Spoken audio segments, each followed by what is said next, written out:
مصلحا ومجددا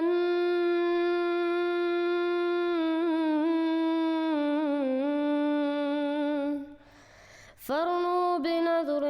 طاهر وجنان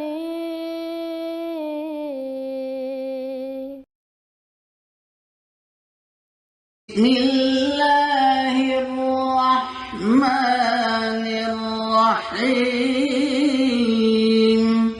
ومن أظلم ممن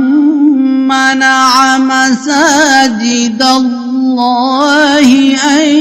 يذكر فيها اسمه وسعى في خرابها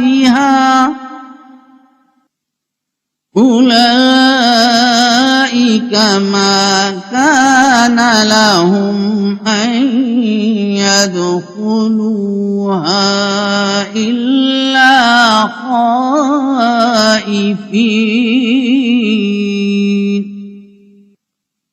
لهم في الدنيا خزي ولهم في الآخرة عذاب عظيم.